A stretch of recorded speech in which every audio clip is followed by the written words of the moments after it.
Hi friends, நம்ம இன்னைக்கு health இன்சூரன்ஸோட 2வது பார்ட்டில் இருக்கிறோம். அதாவது நான் முன்னாடியே ஒரு பார்ட் பண்ணியிருக்கேன். அதை பார்க்காதவங்க தயவு செய்து நீங்கள் பார்த்துட்டு வாங்க. இல்லைனா நான் கீழே லிங்க்லேயே கொடுக்குறேன், டிஸ்கிரிப்ஷன்லேயே கொடுக்குறேன், பார்த்துட்டு வாங்க. அதில் நான் ஹெல்த் இன்சூரன்ஸை பற்றி ஒரு மேலோட்டமாக ஏன் எடுக்கணும் அப்படிங்கிற மாதிரி நான் பேசியிருப்பேன்.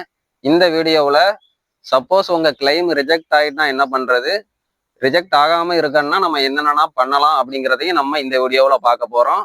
இது கண்டிப்பாக உங்களுக்கு ரொம்ப யூஸ்ஃபுல்லாக இருக்கும்னு நான் நம்புகிறேன். இந்த வீடியோவை கொஞ்சம் கவனமாக பாருங்க. இன்சூரன்ஸ் இதுவரைக்கும் எடுக்காதவங்க கட்டாயமாக இன்சூரன்ஸ் எடுங்க.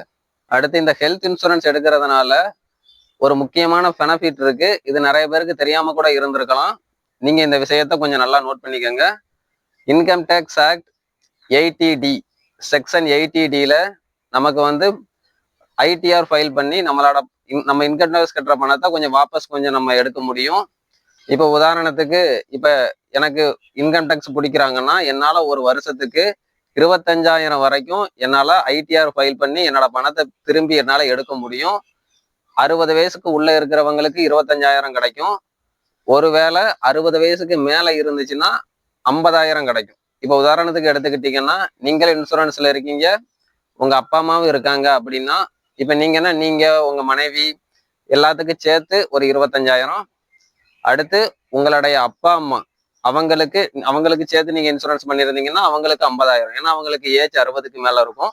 அப்படி இருக்கும் பொழுது இது ஒரு டேக்ஸ் பேயர்ஸுக்கு இது ஒரு நல்ல ஒரு ஆப்பர்ச்சுனிட்டியா நான் பாக்குறேன். அப்படி இருக்கும் பொழுது நீங்க எதை பத்தியுமே யோசிக்காம கட்டாயமா நீங்க ஹெல்த் இன்சூரன்ஸ் எடுக்கிறது ரொம்ப நல்லது. எந்த ஏஜ் ஹெல்த் இன்சூரன்ஸ் எடுக்கிறதுக்கு ரொம்ப நல்ல ஏஜ்ன்னு கேட்டீங்கன்னா, என்ன பொறுத்த வரைக்கும் மட்டும் கிடையாது, பெரும்பாலும் எல்லாரும் சொல்றது 30 வயசுக்குள்ள நீங்க எடுத்துருங்க.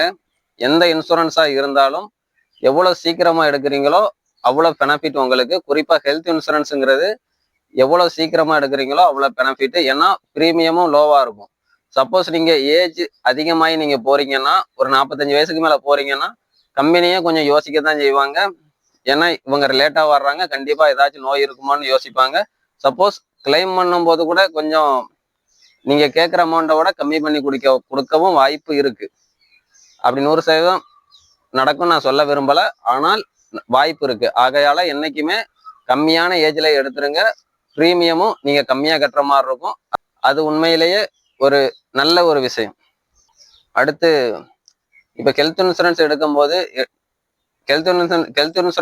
பொழுது நீங்க கவனிக்க வேண்டிய ஒரு சில விஷயங்களை பத்தி நான் சொல்றேன். நீங்க ஹெல்த் இன்சூரன்ஸ் எடுக்கிறீங்கன்னா உங்களோட பிளானையும் உங்க அப்பா அம்மாவோட பிளானையும் தனித்தனியா பண்றது ரொம்ப நல்லது. உங்களோட இன்சூரன்ஸை நீங்க தனியா எடுங்க, அப்பா அம்மா இன்சூரன்ஸை தனியா எடுங்க. ஏன்னா நீங்க ஹெல்த் இன்சூரன்ஸ் எடுக்கும் பொழுது யாருடைய ஏஜ் அதிகமா இருக்கோ அவங்கள கணக்கு பண்ணி தான் பிரீமியம் கொடுப்பாங்க. இப்போ உங்க அப்பா அம்மாவோட ஏஜ் அதிகமா இருந்துச்சுன்னா, நீங்க உங்க மனைவி உங்க அப்பா அம்மா எல்லாரும் இருக்காங்கன்னா, உங்க அப்பா அம்மாவுக்கு 60 வயசுக்கு மேல இருந்துச்சுன்னா பிரீமியம் ரொம்ப அதிகமா இருக்கும். அப்படி இருக்கும் பொழுது அப்பா அம்மாவுக்கு தனி இன்சூரன்ஸ், உங்களுக்கு தனி இன்சூரன்ஸ் இருந்தா அது ரொம்ப பெட்டரா இருக்கும்னு நான் நினைக்கிறேன். பெரும்பாலும் எல்லாரும் சொல்லக்கூடியது அதுதான்.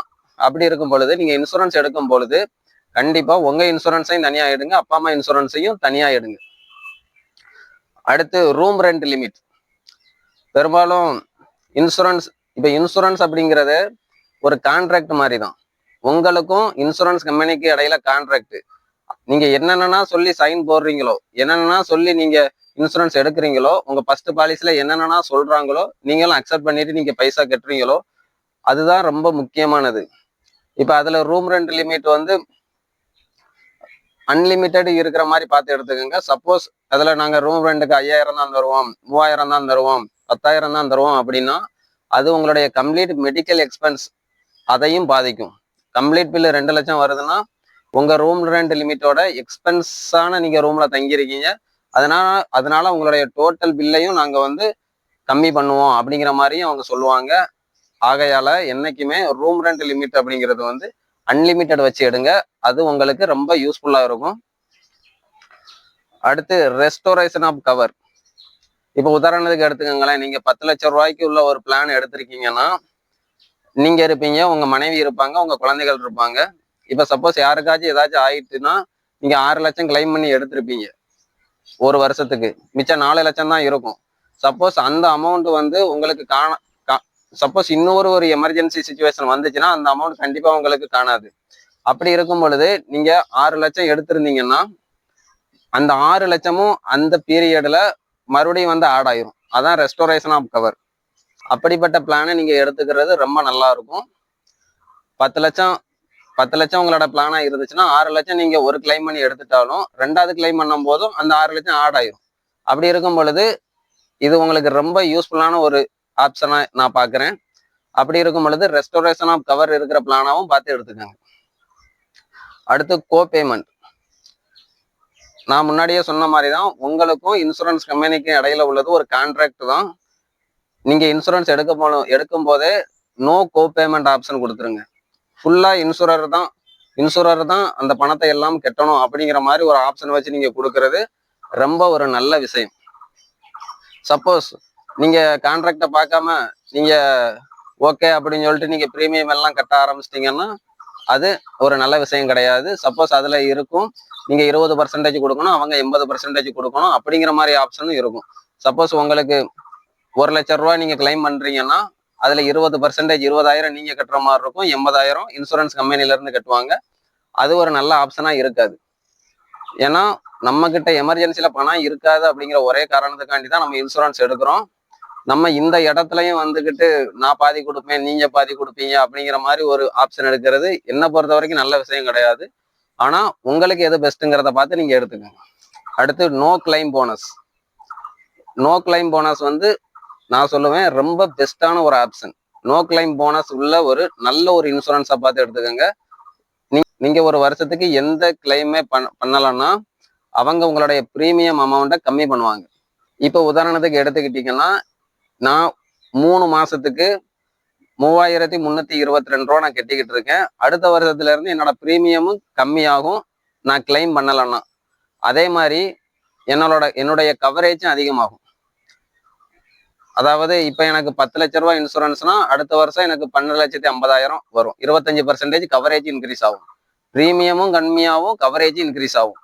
நீங்க நோ கிளைம் போனஸ், அதாவது நீங்க ஒரு வருஷத்துக்கு எந்த கிளைமே பண்ணலைன்னா உங்களுடைய கவரேஜ் அதிகமாகும், பிரீமியமும் கம்மியாகும். அந்த மாதிரி ஒரு பாலிசியை பார்த்து எடுத்துக்கோங்க. இதைத்தான் நோ கிளைம் போனஸ்ன்னு சொல்லுவாங்க. இதை நான் ரொம்ப ஒரு பெஸ்டான ஒரு ஆப்ஷனா பார்க்குறேன். இந்த ஆப்ஷனும் உள்ள ஒரு ஹெல்த் இன்சூரன்ஸ் எடுக்கிறது ரொம்ப ஒரு யூஸ்ஃபுல்லா இருக்கும். அடுத்து ஃப்ரீ ஹெல்த் செக்அப். ஃப்ரீயா ஹெல்த் செக்அப் பண்ற மாதிரி நீங்க ஒரு ஹெல்த் செக்அப் போனீங்கன்னா ஒரு 5,000 கொடுப்பாங்க இன்சூரன்ஸ் கம்பெனில இருந்து. இது ஒரு பெஸ்டான ஆப்ஷன் தான். இதை கிளைம்ல அவங்க எடுத்துக்கிற மாட்டாங்க. ஃப்ரீ ஹெல்த் செக்அப் ஒரு வருஷத்துக்கு ஒரு தடவை. அடுத்து வெயிட்டிங் பீரியட். வெயிட்டிங் பீரியடை வந்து நீங்க கண்டிப்பா கவனிக்கணும். வெயிட்டிங் பீரியட்லயே ஒரு 2 வகையா பார்க்கலாம். ஒன்று வந்து இனிஷியல் வெயிட்டிங் பீரியட், ரெண்டாவது வந்து எக்ஸிஸ்டிங் இல்னஸ் வெயிட்டிங் பீரியட். இப்போ இனிஷியல் வெயிட்டிங் பீரியட் அப்படிங்கிறது நீங்க பாலிசி எடுக்கும் வருஷத்துல நீங்க பாலிசி ஃபர்ஸ்ட் எடுத்து பிரீமியம்னா கட்டியிருப்பீங்க. அப்போ ஃபர்ஸ்ட் 30 நாளைக்கு ஆக்சிடென்ட்டை தவிர வேற எந்த கிளைமும் பண்ண முடியாது. ஃபர்ஸ்ட் 30 நாளைக்கு பெரும்பான்மையான பாலிசியில ஃபர்ஸ்ட் 30 நாள் வச்சிருப்பாங்க. ஒவ்வொரு பாலிசியை பொறுத்து மாறுபடும். இதை வந்து இனிஷியல் வெயிட்டிங் பீரியட்னு சொல்லுவாங்க. எக்ஸிஸ்டிங் இல்னஸ் வெயிட்டிங் பீரியட் அப்படிங்கிறது வந்து உங்களுக்கு ஏற்கனவே ஏதாச்சும் நோய் இருந்துச்சுன்னா அதுக்காண்டி ஒரு வெயிட்டிங் பீரியட் இருக்கும். இது வந்து ஒரு 2 வருஷத்துக்கு இருக்கும், 3 வருஷத்துக்கு இருக்கும். இப்போ உங்களுக்கு ஒரு ஹார்ட்ல ஏதாச்சும் பிரச்சனை இருந்துச்சுன்னா இந்த ஹார்ட் ப்ராப்ளமா கிளைம் பண்றதுக்கு உங்களுக்கு 2 வருஷம் 3 வருஷம் நீங்க வெயிட் பண்ற மாதிரி இருக்கும். இந்த மாதிரி ஏதாச்சும் ஒரு ப்ராப்ளத்தோட ஒரு இல்னஸோட உங்களுக்கு ஹெல்த் இன்சூரன்ஸ் வேணும்னு நீங்க நினைச்சீங்கன்னா நீங்க என்ன பண்ணலாம்னா வெயிட்டிங் பீரியட் கம்மியா உள்ள ஒரு பிளானை சூஸ் பண்றது உங்களுக்கு பெஸ்ட் ஆப்ஷனா இருக்கும். அடுத்து மெட்டர்னிட்டி கவர்.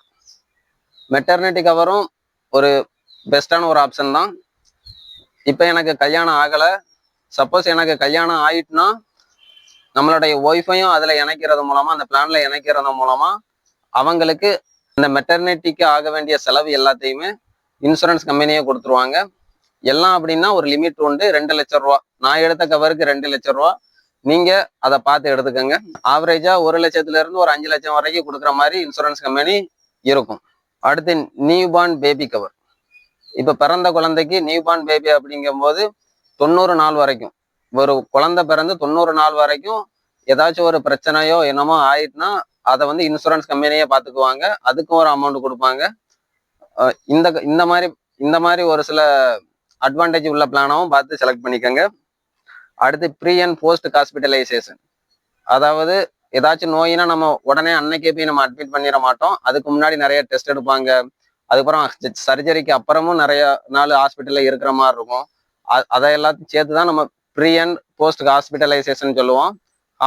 அட்மிட் ஆகிறதுக்கு முன்னாடி உள்ளதை ப்ரீ ஹாஸ்பிட்டலைசேஷன், அட்மிட் ஆகி சர்ஜரி முடிஞ்சதுக்கு அப்புறம் உள்ளதை போஸ்ட் ஹாஸ்பிட்டலைசேஷன் சொல்லுவோம். ப்ரீ ஹாஸ்பிட்டலைசேஷன்ல உங்களுக்கு என்னென்ன செலவாகுதோ அதுவும் இன்சூரன்ஸ் கம்பெனி கொடுப்பாங்க. போஸ்ட் ஹாஸ்பிட்டலைசேஷன்ல என்னென்ன செலவாகுதோ அதையும் இன்சூரன்ஸ் கம்பெனி கொடுப்பாங்க. ஆனா இதுக்கு ஒரு லிமிட் உண்டு. நீங்க இன்சூரன்ஸ் கம்பெனிகிட்ட நீங்க கான்ட்ராக்ட் எடுக்கும் பொழுது இந்த விஷயத்தை நீங்க கவனமா பார்க்கணும். ப்ரீ ஹாஸ்பிட்டலைசேஷன் வந்து எவ்வளவு நாளைக்கு முன்னாடியில இருந்து ஆரம்பிக்குது, போஸ்ட் ஹாஸ்பிட்டலைசேஷன் வந்து எவ்வளவு நாள் வரைக்கும் கொடுப்பாங்க அப்படிங்கிறதையும் நீங்க பார்க்கணும். அடுத்து வந்து டேக் கேர் ட்ரீட்மெண்ட்ஸ். இப்போ வந்து கண்ணுக்கு பார்க்கறது, அதுக்கப்புறம் ஒரு சில வேலைகள் வந்து ஒரு நாள்லயே முடிஞ்சிடும். அதை வந்து டேக் கேர் ட்ரீட்மெண்ட்னு சொல்லுவோம். அந்த மாதிரி ஆப்ஷன் உள்ள ஒரு இன்சூரன்ஸ் கம்பெனியா பார்த்து நீங்க எடுத்துக்கிறது ரொம்ப நல்லதா இருக்கும். ஒரு சில இன்சூரன்ஸ் கம்பெனி வந்து டேக் கேர் ட்ரீட்மெண்ட்ஸுக்கு கொடுக்க மாட்டாங்க. அந்த மாதிரி கம்பெனியை நீங்க செலக்ட் பண்ணக்கூடாது. நீங்க எடுக்க வேண்டிய கம்பெனி வந்து எல்லா விதத்துலையும் ஒரு அட்வான்டேஜான ஒரு கம்பெனியா இருக்கணும். மெட்டர்னிட்டி கவர் உள்ளதும் கண்டிப்பா பார்த்து எடுங்க. அதுவும் உங்களுக்கு ரொம்ப யூஸ்ஃபுல்லா இருக்கும். இப்போ உதாரணத்துக்கு எடுத்துக்கிட்டீங்கன்னா, பெரும்பான்மையான குடும்பங்கள் வந்து கவர்மெண்ட் ஹாஸ்பிட்டல்ல குழந்தை பெற்றுக்க யாரும் விருப்பப்பட மாட்டேங்காங்க. எல்லாருமே பிரைவேட் ஹாஸ்பிட்டல்ல தான் தேடி போறாங்க. ஆவரேஜா 1 லட்சத்துல இருந்து 2 லட்சம் வரைக்கும் ஒரு குழந்தை பிறக்கிறதுக்கு அவ்வளவு செலவாகுது. நீங்க அதை இன்சூரன்ஸ்ல கவர் பண்ணியிருந்தீங்கன்னா நீங்க அந்த நேரத்துல பணத்துக்காண்டி அலைய வேண்டிய அவசியம் இருக்காது. இது கண்டிப்பா நடுத்தர வர்க்க மக்களுக்கு ரொம்ப யூஸ்ஃபுல்லா இருக்கும். Hospitalisation at home. அதாவது சப்போஸ் ஹாஸ்பிட்டல்ல இடம் இல்லாத பட்சத்துல நம்ம வீட்டுல வச்சு கூட நம்ம இதை பார்க்கலாம். அதுக்கும் பணம் தர்றாங்க. இதுவும் ஒரு நல்ல ஆப்ஷனா நான் பாக்குறேன். இந்த ஆப்ஷன் இருந்துச்சுன்னா பெஸ்ட் தான். அடுத்து கவர் ஃபார் ஆர்கன் டோனார். இது வந்து ரொம்ப முக்கியமா நான் பாக்குறேங்க. இப்ப நமக்கு ஏதாச்சும் ஒரு கிட்னி ப்ராப்ளமோ ஏதோ ஒரு ப்ராப்ளம்னா உங்களுக்கு யாராச்சும் ஆர்கன் தர்றாங்கன்னா அவங்களுக்கு ஓரளவு பைசா கொடுப்பாங்க. இந்த மாதிரி ஒரு ஆப்ஷனையும் நீங்க பார்த்து எடுத்துக்கோங்க. இது ஒரு நல்ல ஆப்ஷனா நான் பாக்குறேன். இது எல்லாமே ஒரு ஹெல்த் இன்சூரன்ஸ் எடுக்கிறதுக்கு முன்னாடி நீங்க தெரிந்து கொள்ள வேண்டிய ஒரு முக்கியமான விஷயங்களா நான் பாக்குறேங்க. நம்மளுடைய கிளைம் ரிஜெக்ட் பண்ணிட்டாங்கன்னா நம்ம என்னென்ன பண்ணலாம் அப்படிங்கிறதையும் நான் உங்ககிட்ட சொல்றேன். பொதுவா இன்சூரன்ஸ் கம்பெனி வந்து தேவையில்லாம யாருடைய கிளைமையும் ரிஜெக்ட் பண்ண மாட்டாங்க. அன்லஸ் அன்டில் அவங்களுடைய கான்ட்ராக்ட்ல அது இல்லாத வரைக்கும். ஒருவேளை அவங்க சொல்ற காரணம் ரொம்ப சாலிடா இருந்துச்சுன்னா அவங்க ரிஜெக்ட் பண்றதுக்கு அதிகப்படியான வாய்ப்பு இருக்கு. அதே நேரத்துல நீங்க 5 வருஷம் தொடர்ந்து நீங்க வந்து இன்சூரன்ஸ் பிரீமியம் நீங்க கரெக்டா கட்டிக்கிட்டு வந்தீங்கன்னா அவங்க கட்டாயமா ரிஜெக்ட் பண்ணவே மாட்டாங்க. அப்படி அவங்க ரிஜெக்ட் பண்றாங்கன்னா நீங்க ஃப்ராடா கிளைம் பண்ணா மட்டும்தான் உண்டு. உங்களுக்கு எந்த பிரச்சனையுமே இருக்காது. ஐயோ நம்ம பணம் வேஸ்ட் ஆகுதுன்னு சொல்லிட்டு நீங்க கிளைம் பண்ணா மட்டும்தான் அவங்க ரிஜெக்ட் பண்ணுவாங்க. மற்றபடி தேவையில்லாம அவங்க ரிஜெக்ட் பண்ண மாட்டாங்க. ஒருவேளை அவங்க ரிஜெக்ட் பண்ணிட்டாங்க, இல்லைன்னா உங்களுக்கு ரொம்ப அமௌண்ட் கம்மியா தந்துட்டாங்க, இது வந்து அவங்க சைடு தப்பு இருக்கு அப்படின்னு நீங்க நினைச்சீங்கன்னா அவங்க ரிஜெக்ஷன் லெட்டர் அனுப்புவாங்க. அந்த ரிஜெக்ஷன் லெட்டர்ல என்ன காரணம் சொல்லி அவங்க ரிஜெக்ட் பண்ணியிருக்காங்க அப்படிங்கறத ரொம்ப கவனமா பாருங்க. உங்களுடைய பாலிசி காப்பியும் எடுத்து சைட்ல வச்சுக்கிட்டு ரெண்டையுமே மேட்ச் பண்ணி பாருங்க. ஒருவேளை உங்க சைடு நியாயம் இருக்குன்னு நினைச்சீங்கன்னா இன்சூரன்ஸ் கிரீவன்ஸ் ரெட்ரசல் செல், ஒவ்வொரு இன்சூரன்ஸ் கம்பெனியும் அவங்க கிரீவன்ஸ் ரெட்ரசல் செல் வச்சிருப்பாங்க. நீங்க அதுக்கு மெயில் அனுப்பலாம். இல்லைன்னா நீங்க நேரடியா போய் கூட நீங்க முறையிடலாம். 15 நாளைக்கு உள்ள அவங்க தெளிவான விளக்கத்தை கொடுக்கணும். இல்லைன்னா உங்களுடைய கிளைமை செட்டில் பண்ணணும். உங்களுக்கு ஒருவேளை அவங்க அப்படி பண்ணலைன்னா 15 நாளைக்குள்ள நீங்க ரெண்டாவது போக வேண்டிய இடம் ஐஆர்டிஐ. ஐஆர்டிஐக்கு கீழே இயங்கக்கூடிய வெப்சைட் பீமா போர்ச்சல். பீமா போர்ச்சல் வெப்சைட்டுக்குள்ள நீங்க போங்க. அங்க போய் நீங்க நேரடியா கம்ப்ளைண்ட் கொடுக்கலாம். இல்லைன்னா நீங்க கால் பண்ணி முறையிடலாம். இல்லைன்னா நீங்க மெயில் கூட பண்ணலாம். நான் சைட்ல கொடுத்துருக்கேன், அந்த வெப்சைட்டு பார்த்துக்கோங்க. இல்லைன்னா நீங்க மெயில் ஐடி கூட நாங்க இதுல காமிப்போம். நீங்க அதுக்குள்ள கூட நீங்க போய் உங்களுடைய எல்லா டாக்குமெண்ட்டும், உங்க பாலிசி காப்பி, உங்களுடைய பில்லு எல்லாமே நீங்க காமிச்சு நீங்க ப்ராப்பரா நீங்க எழுதி அனுப்புனீங்கன்னா 30 நாளைக்குள்ள உங்களுக்குள்ள தீர்வு கிடைச்சிரும். ஒருவேளை அவங்களும் ஸ்லோ பண்ணாங்கன்னா 30 நாளைக்குள்ள அவங்க உங்களுக்கு எதுவுமே பண்ணலாம் அப்படின்னு நீங்க நினைச்சீங்கன்னா நீங்க அடுத்து போக வேண்டிய இடம் வந்து இன்சூரன்ஸ் ஆம்பட்ஸ்மேன். இன்சூரன்ஸ் ஆம்பட்ஸ்மேன் அவங்க வெப்சைட்டுக்குள்ள நீங்க போங்க. சைட்ல நான் உங்களுக்கு காமிச்சிருப்பேன். இவங்க வந்து 3 மாசத்துக்குள்ள உங்களுக்கு தீர்வு கொடுத்துருவாங்க. சப்போஸ் இன்சூரன்ஸ் ஆம்புட்ஸ்மேன்கிட்ட நீங்க போயுமே உங்களுக்கு தீர்வு கிடைக்கல அப்படின்னா நீங்க கன்சியூமர் கோர்ட்டுக்கு போகலாம். கன்சியூமர் கோர்ட்டுக்கு போகிறதுக்கு உங்களுக்கு லாயரோட அவசியம் தேவைப்படாது. அது வந்து நார்மல் ப்ராசஸ் தான். கன்சியூமர் கோர்ட்ல கொஞ்சம் வேகமாவே நடந்துரும். அதிகபட்சம் 1 வருஷம் போக நீங்க வச்சுக்கோங்க. கன்சியூமர் கோர்ட்ல எவ்வளவு வேகமா முடிக்கணுமோ அவ்வளவு வேகமா எல்லாத்தையுமே முடிச்சிருவாங்க. சப்போஸ் கன்சியூமர் கோர்ட்லயுமே உங்களுக்கு சரியான நீதி கிடைக்கல அப்படின்னு நீங்க நினைச்சீங்கன்னா நீங்க போக வேண்டிய இடம் ஹைகோர்ட். அதுக்கப்புறம் நீங்க எல்லாமே நீங்க லீகலா தான் பண்ண வேண்டியது இருக்கும். இப்ப ஹைகோர்ட்னா போனீங்கன்னா எக்ஸ்பென்சிவா பைசா செலவாகும். அதுக்கப்புறம் சுப்ரீம் கோர்ட், அதுக்கப்புறம் உள்ள ப்ராசஸ் எல்லாமே உங்களுக்கு தெரியும். பொதுவாகவே நீங்க இவ்வளவு தூரம் நீங்க போகணும்னு அவசியம் இருக்காது. பெரும்பாலும் உங்க கிளைம் ரிஜெக்ட் ஆயிடுனா என்ன காரணத்துக்காண்டி ரிஜெக்ட் பண்ணியிருக்காங்கன்னு சொல்லிட்டு இன்சூரன்ஸ் கம்பெனிக்கு போங்க. அவங்க முடிஞ்ச அளவுக்கு தீர்த்து வைப்பாங்க. சப்போஸ் அவங்க தீர்த்து வைக்க முடியல அப்படின்னா நீங்க IRDAக்கு போகலாம். அவங்களாலையும் முடியலன்னா இன்சூரன்ஸ் ஆம்பட்ஸ்மேன், இவங்களாலையும் முடியலன்னா நீங்க கன்சியூமர் கோர்ட்டுக்கு போங்க. அதுக்கப்புறம் நீங்க லீகலா ஆக்ஷன் எடுங்க. பெரும்பாலும் உங்கள் சைடு நியாயம் இருந்துச்சுன்னா அவங்க கட்டாயமா ரிஜெக்ட் பண்ண மாட்டாங்க அப்படிங்கிறதையும் நீங்க புரிஞ்சுக்கோங்க. அதே மாதிரி பெரும்பாலும் என்ன நடக்கும்னா அவங்க பைசா கம்மியா கொடுப்பாங்க. அந்த விஷயத்துலயுமே நீங்க மேல்முறையீடு பண்ணலாம். இன்சூரன்ஸ் கம்பெனி கிட்ட போகலாம், IRDA கிட்ட போகலாம், அதே மாதிரி இன்சூரன்ஸ் ஆம்பட்ஸ்மேன் கிட்ட போகலாம். நான் ஒரு முக்கியமான விஷயத்த சொல்லல. நீங்க வந்து இன்சூரன்ஸ் ஆம்பட்ஸ்மேன்ட்ட நீங்க டைரக்டா போக முடியாது. ஃபர்ஸ்ட் அடிக்கு நீங்க இன்சூரன்ஸ் கம்பெனிட்ட போயிட்டு தான் அதுக்கப்புறம் தான் நீங்க ஆம்பட்ஸ்மேன்ட்ட போக முடியும். அது ரூல்ஸ்ல இருக்கு. அதே மாதிரி 50 லட்சத்துக்கு மேல உள்ள 50 லட்சத்துக்கு மேல உங்களுடைய முறையீடு இருந்துச்சுன்னா நீங்க கிளைம் பண்ணியிருந்தீங்கன்னா இன்சூரன்ஸ் ஆம்பட்ஸ்மேன் பண்ண மாட்டாங்க. 50 லட்சத்துக்கு உள்ளதான் அவங்க பண்ணுவாங்க. நீங்க அதுக்கு மேல உங்க கிளைம் இருந்துச்சுன்னா நீங்க வந்து கன்சியூமர் கோர்ட்லயே முறையிடலாம். ஓகே, பெரும்பாலும் நான் இதுக்குள்ள வெப்சைட் எல்லாமே நான் கீழே கொடுத்துட்றேன் டிஸ்கிரிப்ஷன்ல. நீங்க அதையும் பார்த்துக்கோங்க. எனக்கு வீடியோ போட்டு பெரும்பாலும் எக்ஸ்பீரியன்ஸ் கிடையாது. ஒருவேளை இந்த வீடியோ கொஞ்சம் சரியில்லை அப்படிங்கிற மாதிரி நீங்க நினைச்சீங்கன்னா என்னை மன்னிச்சிருங்க. உங்களுக்கு இந்த வீடியோ பிடிச்சிருந்துச்சுன்னா எங்க சேனலை லைக் பண்ணுங்க, ஷேர் பண்ணுங்க, கமெண்ட் பண்ணுங்க, சப்ஸ்கிரைப் பண்ணுங்க. ரொம்ப நன்றி.